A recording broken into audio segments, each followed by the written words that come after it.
Quando nós esperamos no Senhor, Ele fortalece a nossa vida, Ele revigora o cansado, Ele traz paz ao aflito, Ele cuida daquele que não consegue. Nosso Deus é soberano, o nosso Deus pode, o nosso Deus é dono do tempo, o nosso Deus é um Deus criador, Ele tem todo o poder.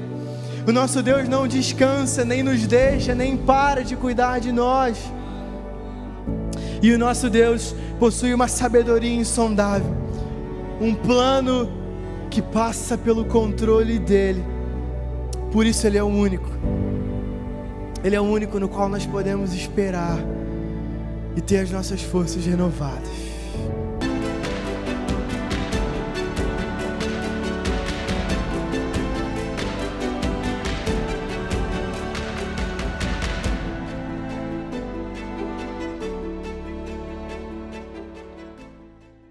Bem, mais uma vez é uma tremenda alegria e um prazer compartilhar a palavra do Senhor com vocês nesse domingo de ceia. E eu quero já convidá-los a abrir a palavra de Deus no livro de Isaías, capítulo 40, versos 27 a 31. Livro de Isaías, profeta Isaías, profeta que fala a Judá, e o seu nome significa Jeová é salvação. Capítulo 40, verso 27 até o 31.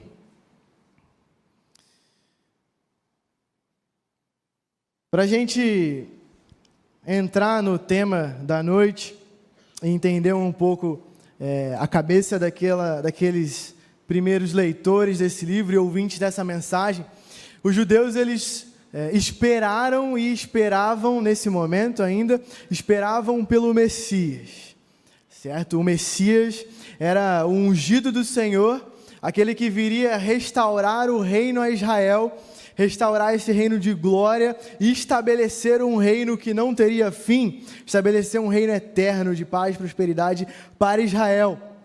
Mas nós conhecemos a história do povo, um povo que se desviou por vários momentos, um povo que endureceu o seu coração por vários momentos, e um povo que foi levado ao cativeiro, foi levado a um sofrimento em diversos momentos da sua história, desde a saída do Egito, até que, enfim, o Messias chegasse. Então, o judeu ele esperou aí os 39 livros do Antigo Testamento, mais os 400 anos do período entre os dois testamentos, período intertestamentário, para que o Messias então viesse. E aí a gente tem os evangelhos nos contando a vinda desse ungido do Senhor, aquele que foi aguardado por milhares de anos. Mas se tinha uma coisa que os judeus faziam, era esperar. Certo? Eles escutavam dos seus pais, escutavam dos seus avós aquelas histórias do Messias que viria em um tempo oportuno, e apesar da tribulação, apesar das invasões que eles sofriam, eles se mantinham firmes, confiando na esperança daquele que viria redimir o reino, aquele que viria estabelecer o reino eterno, o ungido do Senhor, o Messias. E hoje, graças a Deus, nós reconhecemos Jesus Cristo, o Messias de Deus, o Cordeiro que veio morrer por nós. Mas se tinha uma coisa que eles faziam, era esperar. E aqui, em Isaías 40, no verso 27, o profeta diz assim: por que você reclama, ó Jacó? E por que se queixa, ó Israel? O Senhor não se interessa pela minha situação? O meu Deus não considera a minha causa? Será que você não sabe, nunca ouviu falar?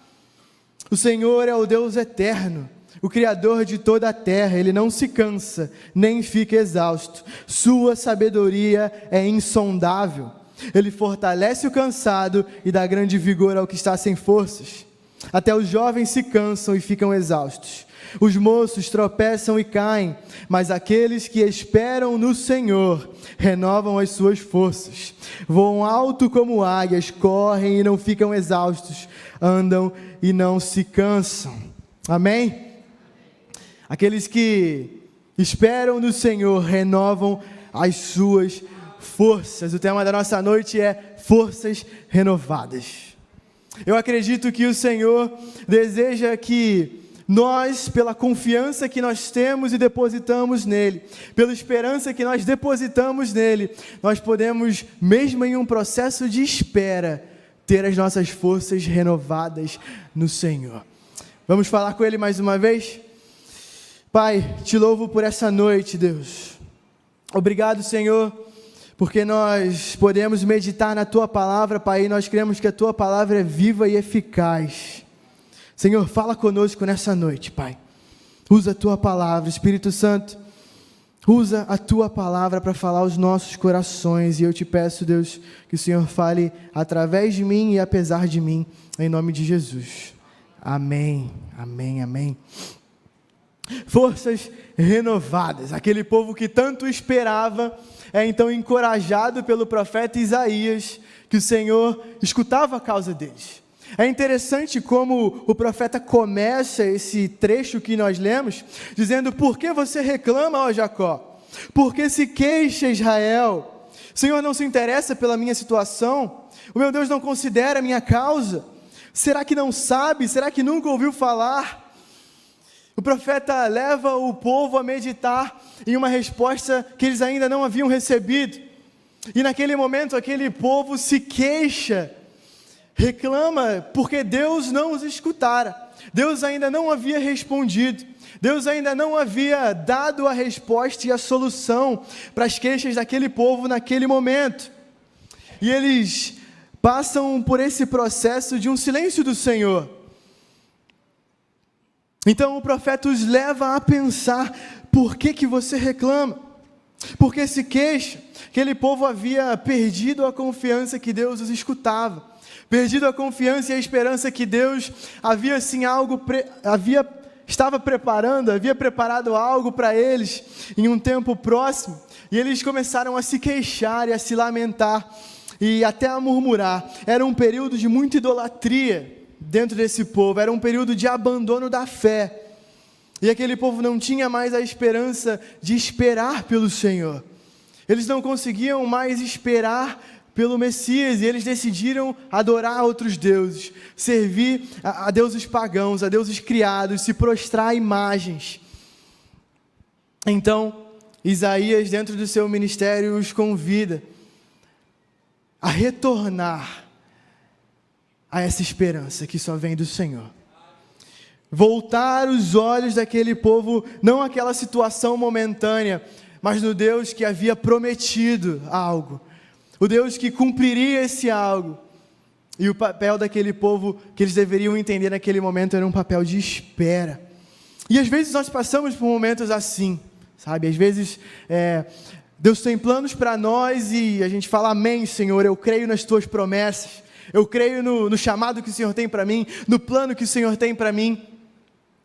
Mas antes disso acontecer, antes das promessas dele se realizarem, às vezes nós passamos por momentos de busca, e momentos de dúvida, momentos de falar: Senhor, é realmente isso que o Senhor tem? Senhor, realmente o que o Senhor prometeu, eu posso esperar por isso com confiança? Às vezes as situações da vida nos levam a tirar os nossos olhos dessas promessas de Deus.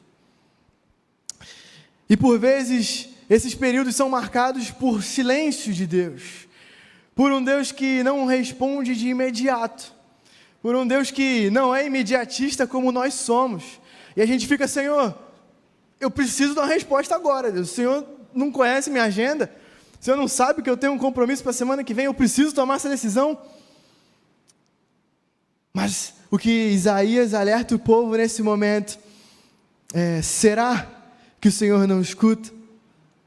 Você realmente acha, povo de Israel, que o Senhor não se interessa por vocês, que Ele não considera a causa de vocês? Será que o Senhor realmente não considera a nossa causa? E o que Ele nos leva a pensar, com muita gratidão ao Senhor, é que nós temos sim um Deus que olha por nós. Nós temos sim um Deus que considera, que escuta os nossos pedidos. E mesmo que lá em Romanos, Paulo até fala que nós nem sabemos como pedir, nós nem sabemos como interceder, mas o próprio Espírito intercede por nós. O próprio Espírito que conhece a vontade do Pai, sonda corações, intercede por nós. Deus sim inclina os seus ouvidos para o nosso clamor. Ele escuta os seus pedidos. Ele escuta todas as vezes que você leva a sua voz, que você apresenta as suas queixas, a sua gratidão, o que quer que seja. Nós temos um Deus que nos escuta. E é interessante que, após falar isso, Isaías passa a apresentar para Deus uma espécie de currículo do Senhor, para fazê-los confiar, para fazê-los realmente depositar a confiança que até então lhes faltava nesse Deus. Eu quero que você mantenha a sua Bíblia aberta, são 4 pontos que Isaías passa para convencer esse povo. Deus é um Deus que é digno da sua confiança, Deus é um Deus que te escuta, é um Deus que você pode confiar nele. E aqui no versículo 28, mantenha a sua Bíblia aberta, Isaías fala: será que você não sabe? Será que nunca ouviu falar? O Senhor é o Deus eterno. O Senhor é o Deus eterno. O primeiro ponto do currículo do Senhor que Isaías apresenta é o tempo de experiência. Sabe quando as empresas pedem que você apresente lá o seu tempo de experiência na função, para que você seja contratado para aquele emprego que você tanto deseja? O que Isaías está dizendo aqui é: povo de Israel, vocês têm um Deus eterno, vocês têm um Deus que é fora da dimensão do tempo na qual nós estamos presos. Ele é o Criador do tempo. Gênesis 1:1 diz que no princípio criou Deus os céus e a terra, e o princípio também é uma criação de Deus. Ele cria o tempo. Nós temos um Deus dono do tempo, um Deus eterno, um Deus que, quando se apresenta a Moisés, ele não se apresenta como os outros deuses conhecidos, os deuses criados. Deus, quando se apresenta como o eu sou, ele se apresenta como aquele que não fora criado, mas como aquele Deus criador, aquele que começa a história, aquele que tem o maior tempo de experiência, aquele no qual nós podemos confiar. O Senhor Deus é o Deus eterno. Ele inicia a história e Ele é soberano sobre o tempo. O nosso conflito com as nossas questões é não entender o tempo dEle. O nosso conflito é porque o nosso tempo é diferente do tempo dEle, e porque nós queremos as respostas e as soluções para o nosso tempo. Senhor, o Senhor não sabe que eu preciso dizer um sim ou não daqui a uma semana? O Senhor não está vendo a minha causa, Deus. O Senhor não sabe, Senhor, que eu preciso da sua resposta, enquanto Deus, no seu infinito propósito, está tratando algo completamente diferente no nosso coração. Deus, que é dono do tempo, está nos ensinando a passar, talvez por um processo que demore, mas um processo conduzido por Ele. E por isso nós podemos descansar, sabendo que o Senhor é dono e soberano sobre o tempo. Ele não demora, Ele não se atrasa, Ele não tarda, mas os seus planos são cumpridos no tempo perfeito do Senhor. Confie no tempo de Deus. Às vezes a gente tenta solucionar as coisas pelo nosso próprio braço, e baseado no nosso cronograma, mas o Senhor tem um cronograma um pouco diferente do nosso. E a primeira característica de Deus que o profeta leva o povo a meditar é que o Senhor é soberano sobre o tempo. Confie no tempo do Senhor. Eclesiastes 3 nos lembra, o grande sábio Salomão nos lembra que há um tempo certo para todo propósito debaixo do céu. Há um tempo certo. E Deus, como detentor do tempo, é a melhor pessoa para nós confiarmos, quando nós temos urgência ou quando não. Confie no tempo do Senhor. Ele é um Deus eterno, Ele é soberano sobre o tempo. Mas o profeta não para por aí, ele continua acrescentando as características desse Deus, e logo em seguida ele fala: o Senhor é o Criador de toda a terra. Então, nós temos um Deus eterno, um Deus soberano sobre o tempo e um Deus criador de toda a terra. Sabe quando você escreve lá o seu currículo e você coloca os projetos que você já realizou? você coloca as conquistas que você já teve. Agora o profeta está nos ensinando que o Senhor Deus é simplesmente o Criador de toda a terra. Se existe alguém que é digno da nossa confiança, se existe um no qual nós podemos descansar e confiar no agir dele, é aquele que é dono do tempo, e é aquele que nos criou, e criou toda essa terra, tudo que nós conhecemos, esse universo do jeito que é. É como se o profeta estivesse realmente apresentando as qualidades de Deus. Imagina o Steve Jobs, o criador do iPhone. Você imagina ele, você acha que ele precisa colocar em algum currículo aquilo que ele é capaz de fazer? É automático. Ele, como criador, como grande desenvolvedor, o seu próprio nome já carrega a experiência que ele detém. E se você precisasse hoje construir um telefone, eu não tenho dúvidas que você não teria medo de confiá-lo ao Steve Jobs. Imagina que você tem o Pelé. Você vai perguntar, Pelé, faz aí uma embaixadinha para eu ver se você joga bola mesmo. Ele não precisa de apresentação, seu próprio nome carrega aquilo que ele pode fazer, e essa é a ideia de nós olharmos para o Senhor como Criador, entendermos que Ele detém o poder, Ele é soberano também sobre a criação, e Ele é aquele que nós não precisamos duvidar da sua qualidade, do seu poder, mas nós podemos confiar e descansar nele, sabendo que Ele tem o poder. Ele tem o poder. Eu gosto de pensar que para o Senhor não existe um milagrinho e um milagrão. Para Ele não existe uma doença grande e uma doença pequena.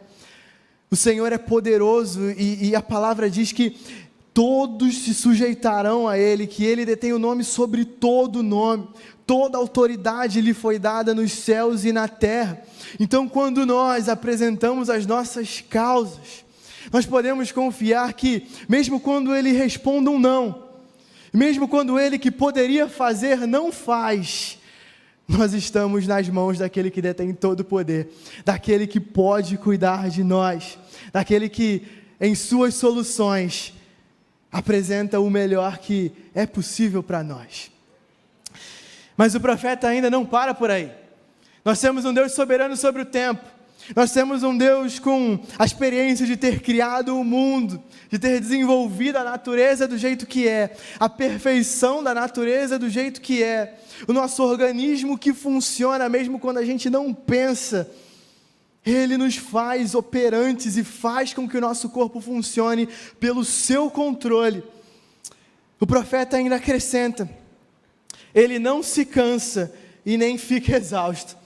Então imagina que você tem um Deus que é soberano sobre o tempo, tem todo o poder. A sua próxima pergunta é: se Ele não está me respondendo, é porque Ele deve ter parado um pouco.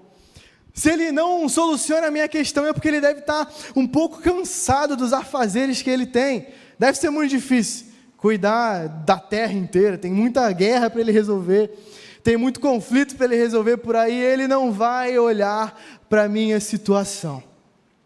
Ele não vai olhar para os desejos do meu coração. Ele não vai olhar para o meu parente que necessita de uma cura. Ele não vai olhar para as respostas que eu preciso. Mas o que o profeta nos ensina é que nós temos um Deus que não cansa, um Deus que não nos deixa, um Deus que não para de trabalhar pelos seus, um Deus que não dorme, um Deus que não para de nos ajudar e de nos sustentar.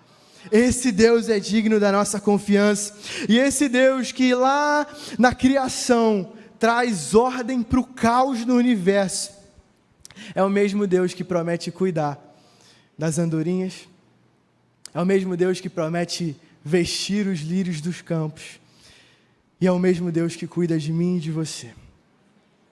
Apesar das nossas falhas, apesar de nós não merecermos esse cuidado, apesar dele fazer obras tremendas e grandes no universo, ele olha individualmente para você. Ele escuta individualmente o seu clamor, pessoalmente as suas causas, e ele se importa com a sua vida. Ele te ama de um jeito que eu não consigo te explicar com palavras, mas ele nos explica com um exemplo. Ele deixa a sua glória e vem morrer por você. Ele rasga aquele véu para que você tenha livre acesso a Ele, para que você se achegue com confiança ao trono da graça. Um Deus que trata individualmente, além de tratar no macro, Ele trata no micro. Ele trata pessoalmente e hoje Ele quer ter um relacionamento pessoal com você. Se você ainda não entregou a sua vida para esse Deus, saiba, Ele te conhece. E Ele quer esse relacionamento com você. Ele morreu por isso. Depois Ele ressuscita para que você tenha esperança nele. Mas Ele quer ter um relacionamento pessoal com você. Esse Deus que nunca se cansa e nunca para, é o Deus que hoje escuta o nosso clamor. É o Deus que hoje, quando nós colocamos a nossa vida diante do altar dEle, é Ele que nos escuta. E eu aprendi a valorizar esse Deus que nos escuta quando eu leio o relato dos profetas de Baal com Elias. É interessante que Elias fala: clamem a Baal, fiquem à vontade, façam o sacrifício que for. E os profetas de Baal começam, buscando Baal, invocando o nome de Baal, se mutilando, se dando chicotadas para atrair a atenção de Baal. E Elias fala: continuem. De repente Baal está cansado, de repente ele viajou, ele não pode te escutar nesse momento. E aqueles profetas, um pouco depois, literalmente perderam a cabeça por ter um Deus que não os escuta. Mas hoje, metaforicamente, nós conseguimos manter a nossa cabeça no lugar. E não perder a nossa cabeça, não perder o controle, não perder a paz, porque nós sabemos que nós temos um Deus que nos escuta. Nós temos um Deus que ouve nosso clamor. Nós temos um Deus que responde orações e que cuida de nós na nossa individualidade. Conhecendo o seu pior e o seu melhor, Ele ainda assim se relaciona com você pessoalmente e quer mudar a sua vida hoje. E o profeta não para por aí. A quarta e última característica desse Deus, além dele ser um Deus dono e soberano do tempo, um Deus com a experiência de ter criado toda a terra, um Deus que não tem um dia off, que não descansa de cuidar de você, mas que continua cuidando, te escutando, te sustentando.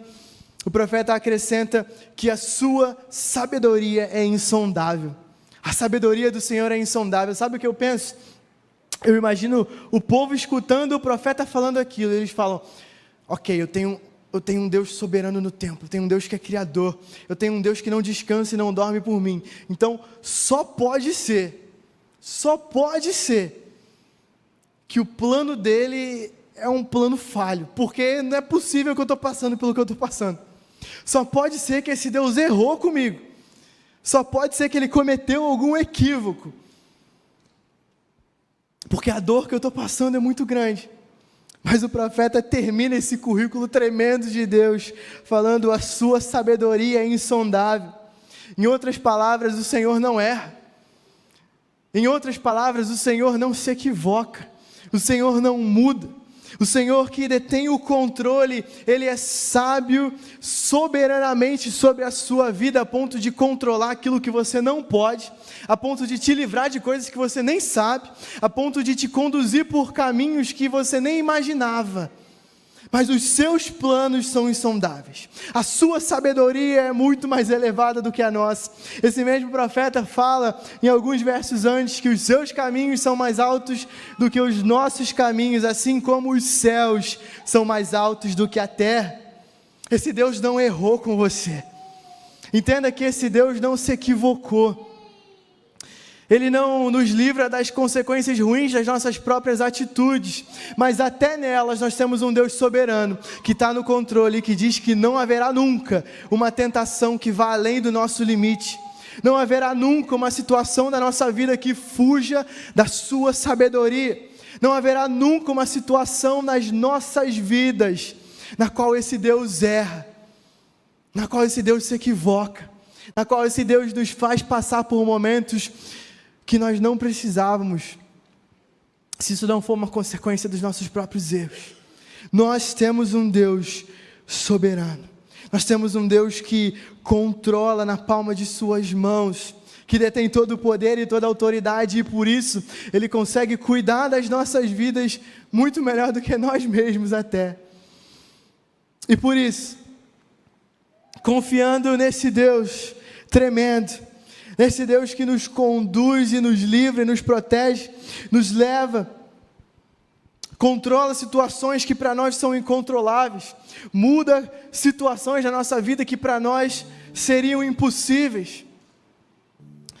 O profeta termina esse trecho dizendo: esse Deus fortalece ao cansado, dá grande vigor ao que está sem forças. Até os jovens se cansam e ficam exaustos, e os moços tropeçam e caem, mas aqueles que esperam no Senhor renovam as suas forças.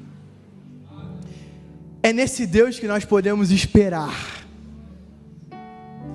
É nesse Deus que nós podemos depositar a nossa confiança, sabendo que Ele cuida de nós.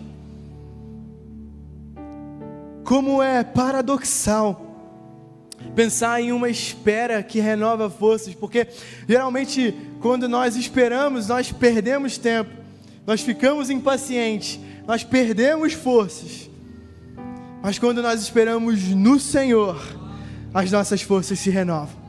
Quando nós esperamos no Senhor, Ele fortalece a nossa vida, Ele revigora o cansado, Ele traz paz ao aflito, Ele cuida daquele que não consegue. Nosso Deus é soberano, o nosso Deus pode, o nosso Deus é dono do tempo, o nosso Deus é um Deus criador, Ele tem todo o poder. O nosso Deus não descansa, nem nos deixa, nem para de cuidar de nós. E o nosso Deus possui uma sabedoria insondável, um plano que passa pelo controle dEle. Por isso Ele é o único. Ele é o único no qual nós podemos esperar e ter as nossas forças renovadas. Ele é o único no qual nós podemos descansar. E hoje, muitos de nós temos vivido uma vida de ansiedade, uma vida de cansaço, uma vida de preocupação, uma vida que se afasta do cuidado perfeito desse Deus.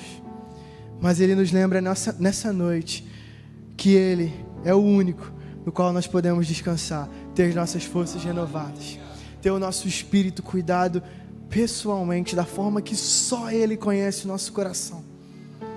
Apresentar as nossas queixas e as nossas vidas e ter um Deus que nos escuta, um Deus que escuta o nosso clamor, que conhece o nosso coração, aqueles pedidos que nós não compartilhamos com ninguém, aquelas dores que nós não externamos para ninguém, Ele conhece.